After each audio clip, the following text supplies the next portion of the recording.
মধ্যবিত্তের সংসার, একদিকে মাসের শেষ আরেকদিকে মেয়ের আবদার। শেষমেশ যেভাবে মেয়ের আবদার পূরণ করতে হলো। সকাল সকাল ঘুম থেকে উঠে সংসারের প্রায় অর্ধেক কাজ শেষ করে পরে সকালে নাস্তা করলাম। শাশুড়ি মায়ের হাতে বানানো 1 কাপ চা খেয়ে সকালটা শুরু হলো।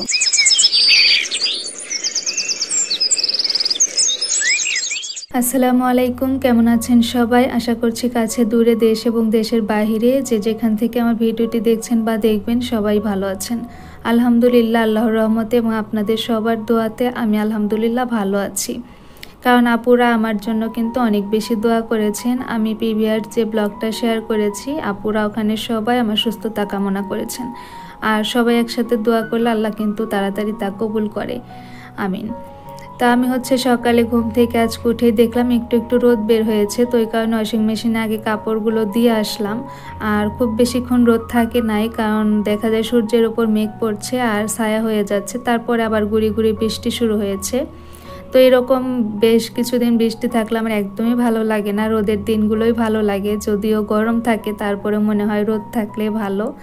তা আমি এখন চলে আসছি বেসিনটা ক্লিন করতে। আপনাদের সাথে কথা বলতে বলতে কিন্তু আমার বেসিনটা ক্লিন করা শেষ।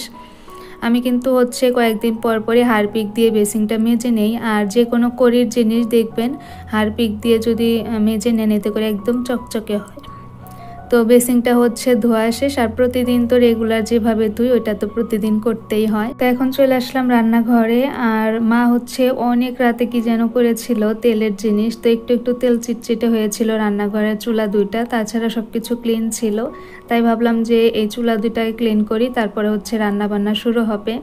তো মা কিন্তু সকালে উঠে ভোরেই চা বানিয়ে খেয়েছে, তো দেখলাম যে ওইটা রয়েও গেছে। তো ভাবলাম আগে চুলাটা ক্লিন করে নিই, তারপর একটু চা খেয়ে নিব। তো সকাল সকাল 1 কাপ যদি গরম ধোয়া ওটা চা খাওয়া যায়, তো কিন্তু শরীরে এনার্জিটা একটু বেড়ে যায়। তো আমি চুলাটা একটু হালকা পাতলাভাবে ক্লিন করে নিলাম, যেহেতু খুব বেশি ময়লা ছিল না। তো এখন চাটা একটু গরম বসিয়ে তারপর একটু খেয়ে নিব। আর আজকে মোটামুটি সকালে উঠে অর্ধেক কাজ শেষ করে তারপরে সকালে নাস্তা খেয়েছি। এই যে 1 কাপ চা খাচ্ছি, এটা খাওয়ার পর আর খুব বেশি ক্ষুধা লাগে নাই। তো এই কারণেই আগে কাজগুলো শেষ করে নিয়েছি ঝটপট, তারপরে ভাবছি যে সকালে নাস্তা করব। চাটা খেয়ে নিয়ে তারপরে বেশ কিছু কাপড় ভিজিয়েছিলাম হাতে ধোয়ার জন্য, তো এই কয়টাই আগে হাতে ধুয়ে নিলাম। এখানে বাবুর কয়েকটা কাঁথা কাপড় আর শাশুড়ি মায়ের একটা কাপড় ছিল, আর সেই সাথে মেয়ের স্কুল ড্রেস ছিল। ও তো বৃহস্পতিবারের দিন স্কুল করে নাই, তো ওই দিন আমি ভাবছিলাম ধুয়ে দিব, তো খেয়াল ছিল না, আজকে ধুয়ে নিলাম। আর আমি কিন্তু আপনাদের সাথে প্রতিদিন রেগুলার যে কাজকর্মগুলো করি সেগুলো দিয়েই ব্লগ শেয়ার করি। জানি না আপনাদের কাছে কেমন লাগবে। আর যদি এই বোনটার ব্লগ আপনাদের কাছে একটু হলেও ভালো লাগে, তাহলে প্লিজ আমার চ্যানেলটি সাবস্ক্রাইব করে আমার পাশে থেকে যেতে পারেন। আর যদি নতুন নতুন ভিডিও দেখতে চান, অবশ্যই বেল বাটনের অল অপশন চিহ্নটি সিলেক্ট করে রাখবেন।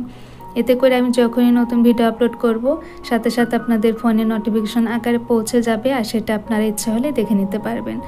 আর যারা অলরেডি কাজগুলো করে এই পর্যন্ত আমার সাথে আছেন, তাদেরকে জানাচ্ছি অসংখ্য ধন্যবাদ। একটু আগে মেশিনে যা দেখাচ্ছিলাম, মেশিনে একটা লাইট জ্বলে আছে দেখছেন, তো এটা ট্যাপ ক্লিনের অপশন চলে আসছে। তো এটা তো কিছুদিন পর পরই মেশিনটা অটো চেয়ে নেয়, তো এখন দেখলাম যে আসছে, তো ভাবলাম যে এখন ট্যাপ ক্লিনটা দিয়ে দিই, কারণ এটা করতে দেখা যায় প্রায় 2 ঘন্টার মতো লাগে।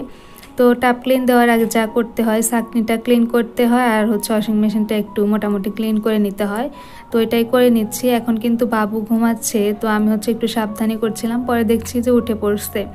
পরে ইচ্ছা মতো যেরকম করে বাড়ি দিয়ে এর মধ্যে থেকে ময়লাগুলো বের করে দেই।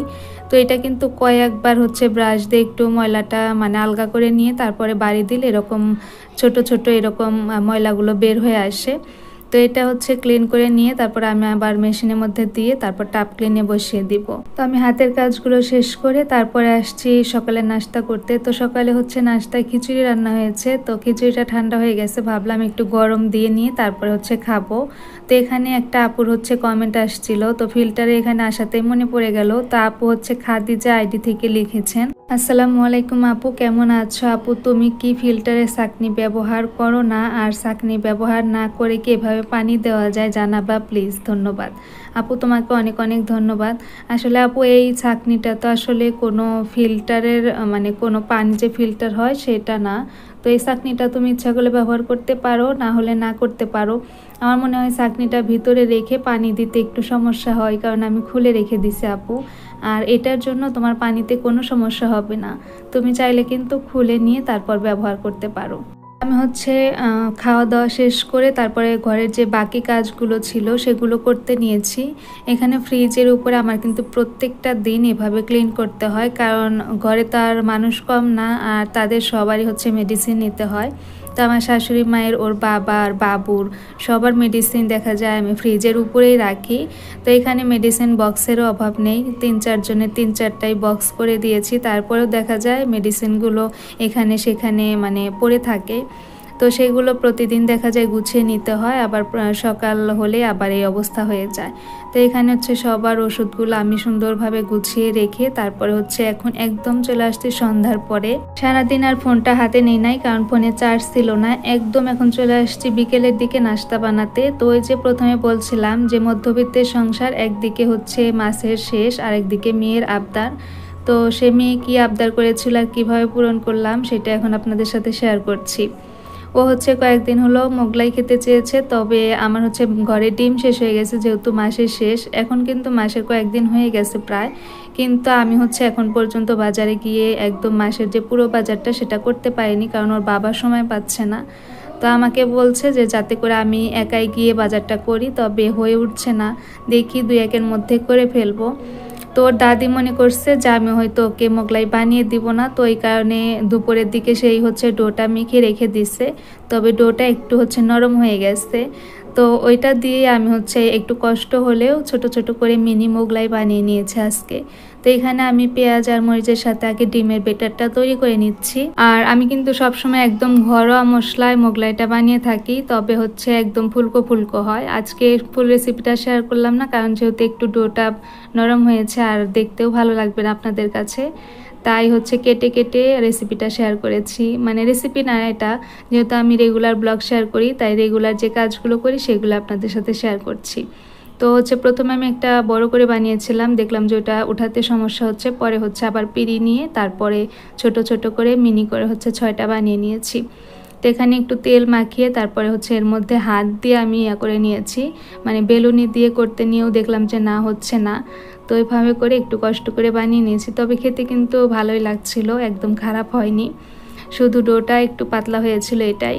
আসলে আম্মা তো জানে না যে কিভাবে হচ্ছে করব ডোটা, তো এই কারণে ওইভাবে হয়ে গেছে।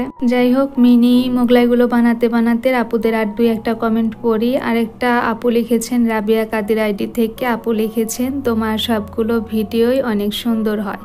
আপু হচ্ছে সবসময় আমার ভিডিও দেখে, তো আপু তোমাকে অনেক অনেক ধন্যবাদ। তারপর আর একটা আপু সাবিকুন্নাহার আইডি থেকে লিখেছেন, আসসালামু আলাইকুম আপু মনি, মাশাআল্লাহ আপু মনি তোমার ছোট ছোট মিনি গাছগুলো দেখতে খুব ভালো লাগলো। ময়না আপু নিজের ওপর প্রেশার একটু কম দিবা, নয়তো অসুস্থ হয়ে যাবা। চেয়ার ক্লথগুলো সুন্দর করে আয়রন করে লাগিয়ে দিলে অনেক ভালো লাগলো দেখতে।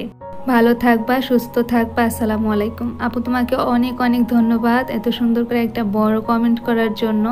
আর আমি হচ্ছে সবসময় বড় কমেন্টগুলো পড়ি না, কারণ দেখা যায় ভিডিওর অনেকটাই চলে যায়, তবে আপুর কমেন্টটা আজকে আমার কাছে অনেক বেশি ভালো লাগছে তাই পড়ে নিলাম। আপু তোমার জন্য অনেক অনেক দোয়া রইল। শেষে যে মোগলাইটা বড়টা একটু কেটে আপনাদেরকে তাও দেখাচ্ছিলাম যে আসলে ভেতরটা কিন্তু ভালোই হয়েছে, আর খেতে একদমই খারাপ হয়েছিল না, ভালোই হয়েছিল। তো মোগলাই টোগলাই খেয়ে তারপরে এই যে দেখেন 2 ভাই বোনের দুষ্টামি। আমি যে একটা বড় বক্স কিনেছিলাম আলমিরার জন্য, তো ওইটা তো আলমিরাতে রাখতে পারিনি, আসলে হয়নি ওইটাতে। তো এটা আরেকটা কাজে ব্যবহার করে ভাবছিলাম ওর বাবাকে দিব। তো ওইটাই হচ্ছে এখন খালি পড়ে আছে, আর ওইটার মধ্যে বালিশ বসিয়ে আমার ছেলেকেও হচ্ছে ঘোরাচ্ছে। আর ওই দুষ্টটাও একদম চুপ করে আছে, কারণ ওরও হচ্ছে ভালো লাগছিল। তো সবাই কিন্তু মাশাআল্লাহ বলে দিবেন আমার বাবাদের জন্য, আপনারা সবাই দোয়া করবেন। আর দেখতে দেখতে একদম ভিডিও শেষ প্রান্তে চলে আসছি। সবাই ভালো থাকবেন, সুস্থ থাকবেন, আমাদের জন্য দোয়া করবেন। আসসালামু আলাইকুম সবাইকেই, আল্লাহ হাফিজ।